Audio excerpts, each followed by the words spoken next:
Hello दोस्तों, कैसे हैं सब। मैं हिमांशु स्वागत करता हूं आप सबका आपके अपने चैनल कॉमिक वर्ल्ड पर। तो दोस्तों, आज शुरू करते हैं राज कॉमिक्स में थ्रिल और सस्पेंस सीरीज की कॉमिक्स पुरानी हवेली का पहला भाग। कभी बड़े बड़े सेठों, साहूकारों, जमींदारों व जागीरदारों की शान रही हवेलियों की शान शौकत देखते ही बनती थी, मगर देखते ही देखते आधुनिक समाज ने रहन सहन की परिभाषा ही बदल दी। हवेलियां गुजरे जमाने की बात हो गई। उनका स्थान ले लिया चकाचौंध से भरपूर शानदार कोठियों, बंगलों, फ्लैटों व डुप्ले जैसे सुख सुविधाओं से भरपूर चमकीले भड़कीले आवासों ने। मगर अभी भी जिनके रोम रोम में बसी है बिताए गए एक पल की यादें, कई पीढ़ियों के सुख दुख के एहसास, उन्होंने धरोहर के रूप में बचा रखी है अपनी वो शानो शौकत जिसे कहते हैं पुरानी हवेली। ठाक ठाक कोई कुछ ठोक रहा था, ठोकना गवारा ना हुआ। बुड्ढे, तेरी अकल सटिया गई है, ये क्या कर रहा है? बड़े बाबा, दीवार पर कील लगा रहा हूं। बाबा होगा तेरा बाप, उधर स्टूल से नीचे।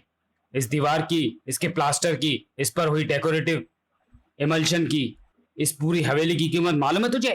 कड़ाक 90 करोड़। कितनी? 90 करोड़। 1 अरब में सिर्फ 10 करोड़ कम, और तू 90 करोड़ की हवेली की दीवार में कील ठोककर उसे बर्बाद कर रहा है।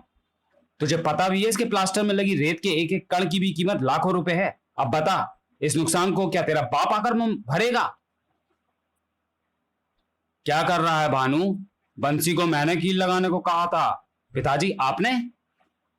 हाँ, तुम वर्षों बाद विदेश से लौटे हो, एक तस्वीर तक नहीं भेजी। मेरे 5 बेटों में तुम घर के सबसे बड़े बेटे हो भानु। मैं चाहता था कि यहाँ पर तुम्हारा, बहू का और मेरे दोनों पोतों का फोटो फ्रेम लगाया जाए। तुम्हारे लिए वो दीवार, उसका प्लास्टर, प्लास्टर में लगे रेत के कणों की कीमत लाखों रुपए होगी बेटे, मगर मेरे लिए उसे एक कील की कीमत भी 1 करोड़ रुपए है। क्योंकि मेरा कोई अपना मेरे पास हो ना हो, मगर वहां मुझे मेरे अपनों के है होने का एहसास तो होगा। ओह, तो ये बात थी। तो फिर बंसी काका को मुझे ये सब बताना चाहिए था। अभी तो इस पुरानी हो चली हवेली में कई कीलें और लगेंगी, क्योंकि मेरे बाकी बेटे भी विदेश से वापस लौट रहे हैं। पिंगलिंग पिंगलिंग। हेलो। हाँ भानु साहब, क्या सोचा? मैं उस हवेली के 95 करोड़ दे सकता हूँ, बस इससे ज्यादा नहीं। पापा, हमें कब तक इस भूतिया हवेली में रहना होगा? इसका टॉयलेट देखकर तो मेरी उतरती ही नहीं। शिट। सेठ करोड़पतिया ने अभी अभी इस हवेली के लिए 95 करोड़ की ऑफर दी है, और हम सब मिलकर वहां लंदन में सारी उम्र भी बिजनेस करके इसका आधा पैसा भी नहीं बना सकते। लंदन में हम सबके अकाउंटों में सिर्फ 70-80 लाख ही होगा, और यहाँ 95 करोड़। फिर दादाजी, हम दोनों भाइयों ने फैसला किया है कि अब हम यहीं आपके पास रहेंगे। मैं खेतों में ट्रैक्टर चलाऊंगा और मैं यहाँ आलू की खेती करूंगा। I like potato. बच्चों, मैंने तुम दोनों के नाम ऋषि और समीर रखे थे।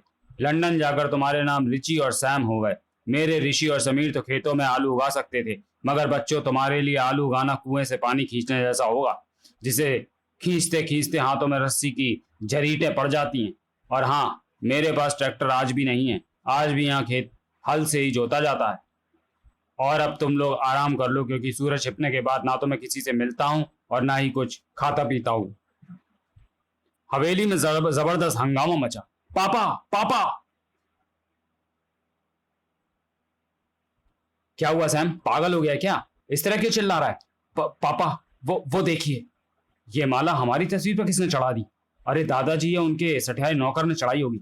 हमारे स्वागत के लिए लाए होंगे, तब पहनाना भूल गए होंगे, तस्वीरों को पहना दी। एक ही बात है। तो चुप कर रजी, तुझे हिंदुस्तान के बारे में कुछ नहीं पता। मृत लोगों की फोटो पर माला चढ़ाते हैं। मृत? You mean dead? किसकी हिम्मत है ये? बंसी, बंसी! ठाक ठाक! पिताजी, पिताजी, दरवाजा खोलिए। बड़े बाबा, वो देखिए, वहां सूर्यास्त। मालिक सूर्यास्त के पश्चात किसी से कोई बात नहीं करते। सूर्यास्त के बच्चे, वो माला वहां फोटो पर किसने है? कौन सी माला? सैम, रिची, नल्ली, माला किसने उतारी? हमने तो नहीं उतारी। माला तो वहां फर्श पर पड़ी है बड़े बाबा। ओह, मुझे लगता है ऊपर लगे आपके दादाजी के फोटो फ्रेम से माला उतरकर नीचे आप वाले फ्रेम पर गिर गई होगी। ये जरूर इन दुष्ट कबूतरों की कार्यस्तानी होगी। कमबख्तों ने हवेली के कमरे को चिड़िया घर बना रखा है। अच्छा बड़े बाबा, मैं चलता हूँ, सुबह जल्दी उठना है। मालिक सूर्योदय से पहले ही जाग जाते हैं। पापा, इस हवेली में तो बिजली भी नहीं है। लैंप भी एक है, और ऊपर देखो छत पर कितने जाले लगे हैं। दीवारों पर शो पीस की तरह सजी छिपकलियों को देखो। यहाँ तुम्हारे ससुर अकेले रहते हैं नलनी, फिर नौकर की हालत तो तुम देख ही रही हो। बेचारा जर्जर इमारत। साफ सफाई की व्यवस्था सुबह देखेंगे, फिलहाल खाने की सोचो। पता नहीं बुड्ढे ने खाना बनाया है या नहीं। मॉम पॉप खाना रेडी है। शुक्र है। खाक रेडी है। ये बर्तन तो खाली हैं। तड़ाक। ये बर्तन खाली नहीं है, इसमें भूख है। ठाक आह खनाक आई। इसमें बेबसी है, इसमें तड़प है, लाचारी है, इंतजार है। विवशता के वो आंसू हैं जो सूख कर धब्बों की शक्ल ले चुके हैं। ये सब क्या है? कौन है यहाँ पर? कौन हो तुम? हाँ, हमें दिखाई क्यों नहीं पड़ रहे हो? क्या अपने बूढ़े माँ बाप तुम्हें दिखाई दिए थे, जिन्हें यहाँ अकेला छोड़कर तुम विदेश में जा फंसे थे? ताक छनाक इसी तरह खाली बर्तन सजाए भूखे प्यासे वो लोग तुम्हारे लौटने की राह देखते रहे। उनकी आंखों में उम्मीदों के न जाने कितने सूर्य उदय हुए, कितने अस्त। स्क्रिश उफ। हर सूर्यास्त उनकी आंखों में एक मौत का सा वीराना खींच जाता था। स्क्रिश मॉम माँ। उनकी सिसकियों में जैसे रूहें रोया करती थीं, आत्माएं तांडव किया करती थीं। क्राच। अरे रे, ये क्या कर रहे हो तुम सब? उफ, सबको मार डाला तुमने दुष्ट आत्माओं। क्या इसलिए छोड़ा था तुम्हें यहां पर? जागीरदार साहब की पहरेदारी के लिए? चलो निकलो यहां से, निकलो, भागो। जागीरदार साहब ये दृश्य नहीं देख पाएंगे। भोर होने से पहले मुझे इन शवों को ठिकाने लगाना होगा। इस काम में मदद करेगी इन जालों में रह रही मकड़ियां। उतरो उतरो उतरो उतरो उतरो नीचे। चिटर चिटर चिटर। चट कर जाओ शवों के निवाले। चिटर चिटर चिटर। ओह, अस्थियां अभी भी छूट गई। रूहों ने मारा शैतान, रूहों ने मारा शैतान रूहें। जागीरदार साहब से माफी मांग लूंगा, परिवार उन्हीं का था। दुख से छाती फट पड़ी थी जागीरदार साहब की। मेरे ही बड़े बेटे, बहू और पोतों को मार डाला उन रूहों ने, जिन्हें तुमने मेरी सुरक्षा में तैनात किया था, तांत्रिक नेवले। अरे, उनको सजा देने का हक मुझे था। जब मैंने उनको माफ कर दिया था तो फिर तुम्हारी रूहों ने क्यों ऐसा किया? दफा हो जाओ, निकल जाओ यहां से, मुझे मेरे हाल पर छोड़ दो। मालिक, आपको अपने आप को संभालना होगा। गिरी बाबा अपने परिवार के साथ आ रहे हैं। उन्हें बड़े बाबा के साथ हुए हादसे का पता नहीं लगना चाहिए। रेल ने पानीपुर के स्टेशन पर सिर्फ 4 पैसेंजर्स को ही उतारा था। अरे, ये स्टेशन तो शमशान घाट से भी गया गुजरा है।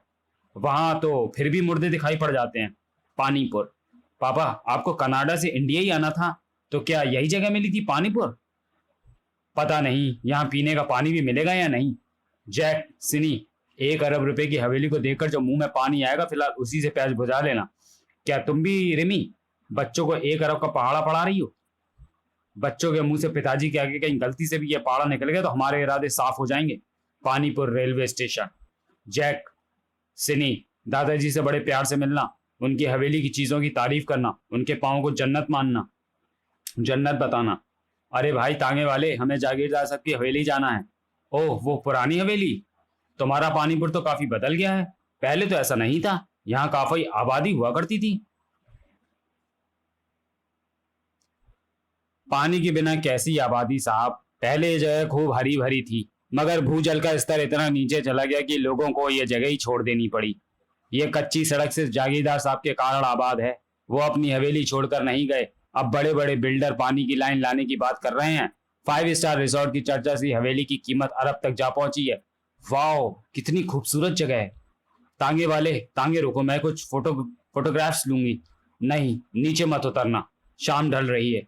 आबादी न रहने से यहाँ भेड़ियों का खतरा बढ़ गया है। भेड़िए किसी भी समय घात लगाकर हमला कर सकते हैं। भेड़िए? घोड़ा बिदक गया, इसने भेड़ियों को सूंघ लिया है। वो सामने ही झुंड के रूप में है।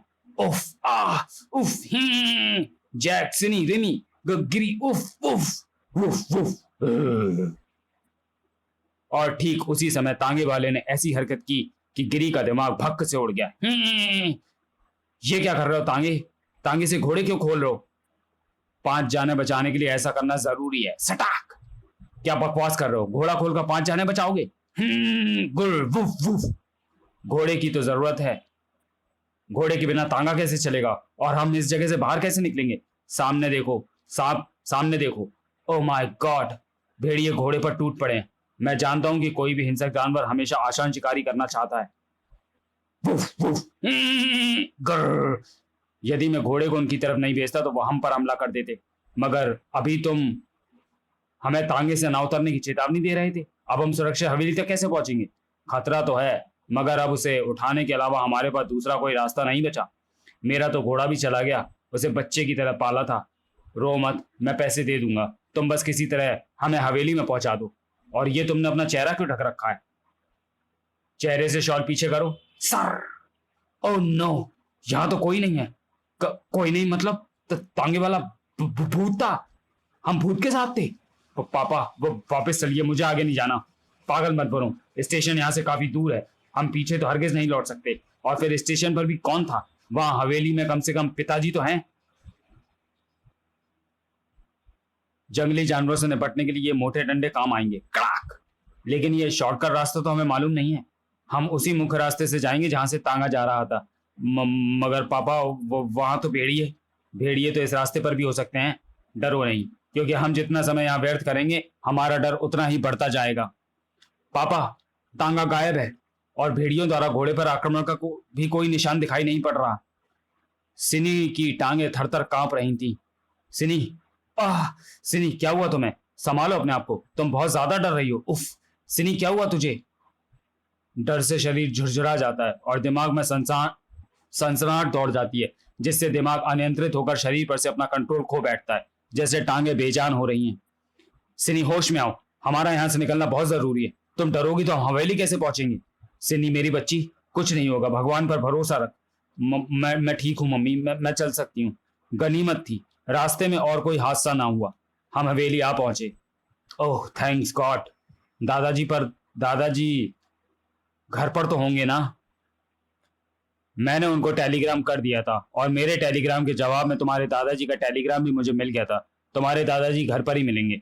मगर ये हवेली में इतना अंधेरा क्यों है? शायद हवेली की लाइट कट चुकी है। तुम्हारे दादाजी के पास खेती बाड़ी के अलावा इनकम का कोई खास साधन नहीं था। लगता है बरसों से यहाँ किसी ने झाड़ू तक नहीं लगाई। सूखे पत्तों का ढेर लगा है। पाँव के नीचे सूखे पत्तों के चटकने की आवाजें हॉरर क्रिएट कर रही हैं। प्लीज जैक, सूखे पत्तों से बचकर चलो। कोई है? दादाजी इतने डरावने वातावरण में क्यों रहते हैं? उन्हें यही समझाने तो हम यहाँ आए हैं। कोशिश यही होगी कि जल्दी से जल्दी हवेली को बेचकर यहाँ से वापस लौट जाएं। तो चलिए दोस्तों, वीडियो को यही समाप्त करते हैं और मिलते हैं पुरानी हवेली के दूसरे और अंतिम भाग में अगले वीडियो में। तब तक के लिए धन्यवाद।